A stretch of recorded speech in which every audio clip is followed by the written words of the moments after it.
Country music has always been one of those genres that I've just never really gotten into, and that's probably because most of the country music I've been exposed to in my life has always been that weird pop, rap, country, like fusion stuff that they always play on the radio. So for this video, I decided to look at the top 10 highest rated country albums on Rate Your Music. Got one album per artist here. We got a strawberry banana smoothie here as well. Probably not as healthy as it sounds. We're gonna get crack-a-lackin' here with the first album on our list, Magnolia Electric Co. Everyone's favorite country album, apparently. I think rightfully so. I mean, it makes sense. This is like a kind of an alt country album, so there's a lot of alternative rock influences within this album. I wouldn't say this is the most country sounding album on this list. It's definitely not. I think it's a great introduction to the better side of country music, you know? We got the radio bullshit over here, and then like over here we got like Johnny Cash or whatever, and like kind of crosses bridge here is Songs Ohio. Like I said, there's a lot of alternative rock influences on this record, so there's a lot of electronic guitars in this thing. It sounds very grandiose, and like the production is very vivid in this record. There's also multiple vocalists in this, which I wasn't expecting. I thought the dude who sung Farewell Transmission, which by the way, I love Farewell Transmission. I've loved that song for a long time, so I'm glad I was finally able to dive into the rest of this album. Anyway, the dude who sung Farewell Transition, I thought he was going to sing throughout the whole record, but apparently that's not the case. They got like multiple vocalists, which I wasn't expecting, but it was a nice little treat. This record also goes by really fast. Great pacing on this record as well. Oh, I feel like I should like give these albums like a rating system here of like if it's worth it, if it's not worth it, like if you want to get into country, like should you listen to these albums? So that's how we're gonna do it, I guess. If you want to listen to the country, listen to this album. Let's talk about Looks Like Rain by Mikey Newberry. I think this is the album that I listened to the least. It's not because I didn't like it. I think it just like it always escaped my mind. It is a really nice album. This record is kind of tagged in a progressive country category. This entire album is kind of strung together with these like kind of wind chimey type sounds is going throughout the record. Each song kind of transitions into the next with those kind of wind chimes. There's a lot of fantastic background like choir vocals going on in this record. Also some great storytelling going on in this record. That's another thing too with all of these albums, and something that I didn't realize about country until now. A lot of these country singers, they ride on their storytelling, which makes sense because a lot of their stuff is just just a simple acoustic guitar and their vocals, so they gotta have great compelling stories, and a lot of these country singers do have great compelling stories. With that being said, I unfortunately don't remember a lot from Mikey Newberry. I do remember really enjoying it though, so I'm gonna say if you want to get into country, give this album a listen. Dragon New Warm Mountain, I Believe in You Baby. This bad boy is a banger of an album. It is a absolute killer, all killer, no filler type of beat here. This was my favorite album of last year, so I'm obviously gonna praise this thing from front to back, to hell and back. I'm praising this thing. This thing is an incredible piece of music that I feel like anyone should listen to. I mean, it is the best album that was released last year in my opinion. Every single song has something unique to offer. Every single song is just super catchy, a lot of fantastic vocals. It definitely does have that fun country vibe, It's definitely a very easy country album to get into. So I would say that, on the spectrum of country, I'd put Big Thief, Dragon New Warm Mountain, I Believe in You right there with Songs Ohio. It's a very easy country album to get into if you're trying to get into the genre, and I recommend anyone listen to this thing.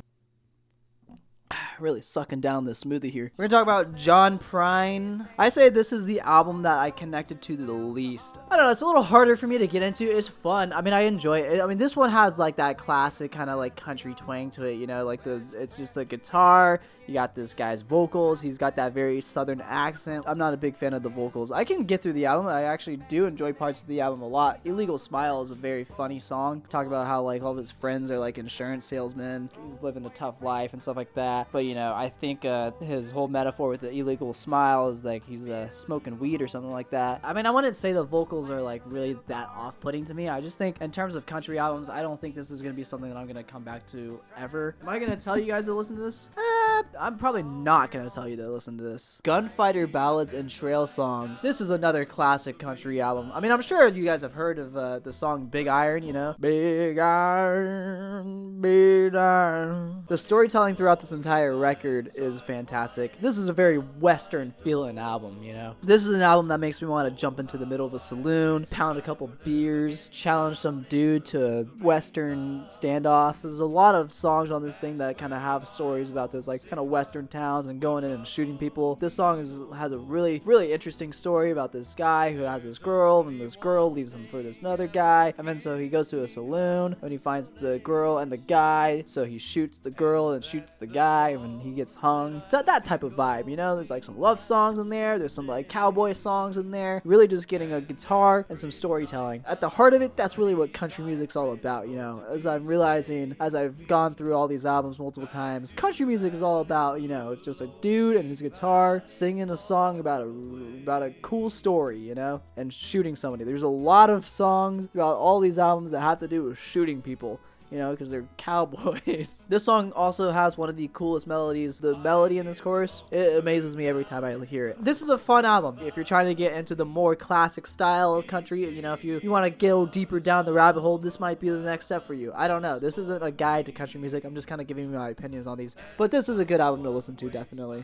We could talk about American Water here by Silver Jews. This is one of those albums that kind of fit in this, like, middle category. If you're a fan of Built to Spill and Modest Mouse, then definitely give this album a listen. It's going to honestly sound very similar to the stuff that you've already heard before. You've probably heard this album before if you're a fan of Modest Mouse and Built to Spill, honestly. So this album is made by David Byrne. Then also, this album has the dude from Pavement in it, Steve Malkus. This is another one of those like alt country albums. Send in the Clouds has got to be one of my favorite songs that I've discovered through making this video. I absolutely love it. You know, also the line of like, why can't monsters get along with other monsters? You know, that's just beautiful. I love it, man. There's a lot of great lyrics in this album. I think David Byrne is a really fantastic storyteller, and he's got a lot of great lyrical flow, which we'll talk about more when we talk about Purple Mountains, which I guess we can talk about next. But before we talk about Purple Mountains, American Water is definitely a fantastic album. Very easy album to listen to if you're trying to get into country. It honestly doesn't really feel like it's a country album, but it's classified as a country album. So maybe if you're looking to get into a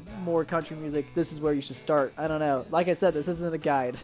Purple Mountains. This album is kind of sad, guys, especially with the passing of David Byrne. It's like just really sad. It's really interesting because like if you kind of just listen to the instrumentals of the albums and you kind of tune out the vocals, it doesn't really sound that sad. You know, it's a very easy going album instrumentally, but then when you start diving into the lyrics, things start showing through the cracks. You know, this album can get really sad at times. You know, like Darkness and Cold is all about how David's like wife or significant other or something is like cheating on him. All My Happiness Is Gone. I mean, you can just see it in the song title itself. That's not gonna be a fun song lyrically. Nights That Won't Happen is probably one of my favorite songs lyrically on this album, but also once again not a fun song. A lot of topics on here, like, you know, a lot of death and a lot of depression, but it's really interesting how it's paired with all these instrumentals that just don't really reflect it that well, and I think that's a good thing. I think it makes the album like really easy to listen to. I would say that this is a very, very fantastic album, a great album for anyone to listen to if they're trying to get into more country type vibes. Everything that's kind of in the alt country category is a very easy thing for me to listen to, at least because I've been exposed to kind of like that type of style of music, I guess, with like early 90s indie rock. I guess that's the kind of the gateway into liking country. You know, you like Modest Mouse, then you like Purple Mountains or whatever, and then all of a sudden you're listening to fucking Slack Off and Ashes by 16 Horsepower. This album is incredible. We're transitioning, by the way. That was a transition. Okay, I'm gonna say it, guys. If you guys take any one album from this video and listen to it, have it be this album. This album is described as gothic country, which I had no idea like what to expect going into it. I was like, gothic country? What the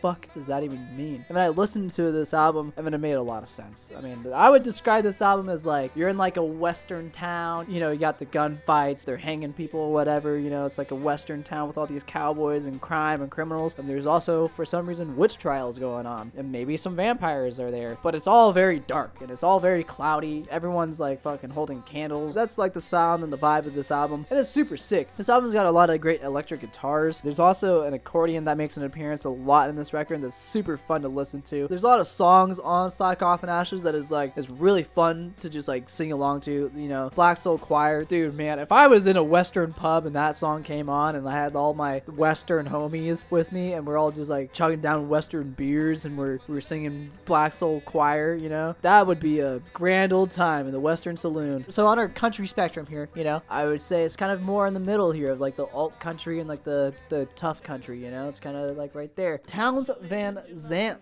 I feel like Townes Van Zandt is like the Elliott Smith of country music. I feel like, you know, a lot of his songs are very singer-songwriter vibes. And it's definitely, you still got the country vibes in there. But I say it's very, very singer-songwriter-esque. I'd say the only reason why he probably would classify as like a country artist is because his voice has like a more southern twang to it. Fantastic storytelling throughout this entire thing. I really like the story that's being told in the first track of this album. There's a lot of great lyrics in that song. This was just a really nice, easygoing record. It's just him and his guitar. Maybe sometimes there'll be some other stuff going on in there. This album is also like super short. It's only like 35 minutes long, so it's really easy to get through, and it helps that every single song is kind of banging. The last album we're going to talk about today is American 4 by Johnny Cash. This was my first Johnny Cash experience. I will say, it's kind of insane that this dude decided to put Hurt as the second song on this album. You know, the first song on this album's got some good vibes, you know, it's kind of like it's almost like beginning of a movie type vibes, you know. And then the second song, Hurt, is just like, Jesus, man, it's like it's super depressing, and like the climax of the song is really overwhelming, and it's like, wow, you really needed to put that as the second song of the album. I mean, I respect it. I respected the decision. Hung My Head is one of my favorite songs on this album because I just really enjoy the story that's being told throughout it. It's about like this dude who like kind of I don't even know how this happened, honestly. I tried to think about it, and I'm like, I don't know how this would work in the real world. This dude just grabs his brother's rifle to practice his aim, and he shoots a dude on a horse on purpose. There's some plot holes in there, definitely. The kid must have been really fucking dumb. Also, you can't forget Personal Jesus is on this record. Some great guitar riffs in that song. I don't think this was like my favorite off of the albums that I listened to. I don't think I'm gonna go back to this a whole lot. Some of the songs kind of blended together because it is just kind of Johnny and his guitar, but I definitely do respect a lot of it. I do like the storytelling in a lot of it. It is more on the more of the classic countryside here. I would like to say I definitely enjoyed my time, okay? If you're afraid of country music, definitely give these albums a listen because I think that's gonna help with your fear a little bit. Alright, that's it. Thank you for watching.